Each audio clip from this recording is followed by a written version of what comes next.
Ndeye Mariam Ndiaye. Mesdames et messieurs, bonjour. Le linge sale se lave en famille. C'est un adage. Le Parti démocratique sénégalais semble ne pas le connaître ou en fait fi. Pour cause, nos confrères de Sud Quotidien nous indiquent que le différent opposant, Modou Diagne Fada, président du groupe parlementaire des libéraux et démocrates à Aïda Mbodj, celle-là même qui a été proposée par Abdoulaye Wade, secrétaire général du Parti démocratique sénégalais, pour le contrôle de ce dit groupe, a finalement atterri hier mercredi sur la table du procureur de la République suite à une plainte déposée par la dernière nommée. Nos confrères nous précisent qu'Aïda Mbodj accuse son principal rival d'avoir utilisé sa signature pour déposer la liste attestant son appartenance à son groupe.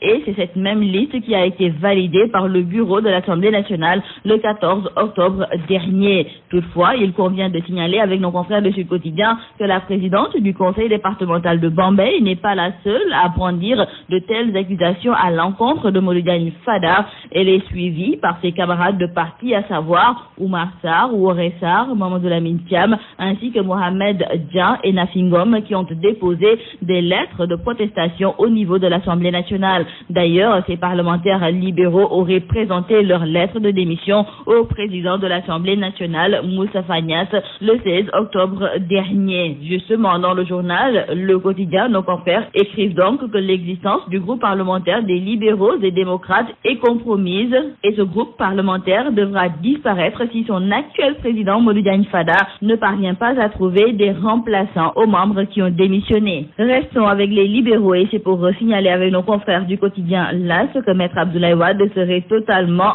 fauché et c'est pourquoi donc il a décidé de céder une partie de sa permanence au géant espagnol Citidia. Et pour nos confrères du quotidien L'As, c'est un excellent accord qui devrait permettre à Maître Abdoulaye Wade, financièrement éprouvé par le procès de son fils, de renflouer ses poches, surtout qu'il se dit qu'il ne peut plus soutenir le rythme au plan financier. On connaît maintenant le nombre définitif de Sénégalais décédés dans la tragédie de la Mecque. Nos confrères du journal La Tribune nous indiquent le chiffre définitif de 62 pour le décombre de nos compatriotes.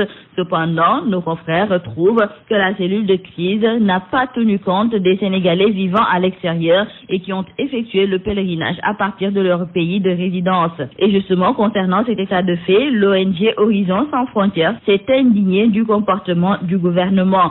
C'est ainsi donc à la suite de leurs propres investigations, l'ONG Horizon Sans Frontières a pu se rendre compte du décès d'un compatriote qui avait effectué son pèlerinage à partir de la Côte d'Ivoire. Donc, l'ONG rallonge la liste des victimes à 63 morts. Une conférence internationale sur l'agriculture se tient actuellement à Dakar. Pour nos confrères du quotidien Direct Info, c'est pour élaborer des politiques visant la relance du secteur agricole et de l'agroalimentaire du continent africain. C'est pourquoi hier, le président Macky Sall a carrément fait savoir que l'agriculture africaine a besoin d'être révolutionnée. Et dans le quotidien Le Soleil, nos confrères nous indiquent que le chef de l'État Macky Sall a même invité les banques centrales à financer l'agriculture. L'affaire du motocycliste Gorotiam tué par une vache en divagation sur l'autoroute à péage il y a quelques mois va connaître un rebondissement judiciaire. Ce sont nos confrères du quotidien Le Témoin qui nous le font savoir, car après la plainte déposée contre le PDG d'Eiffage Sénégal, Gérard Senac,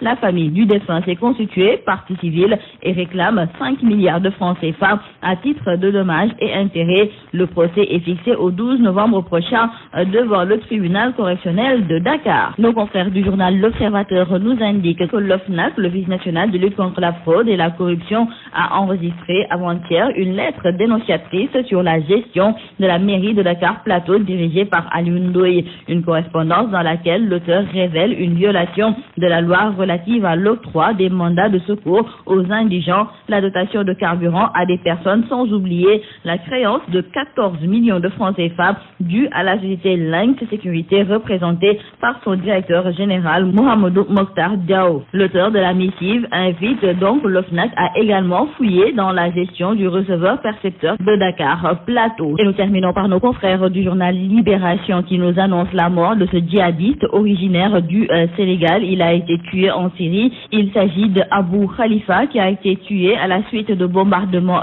russes.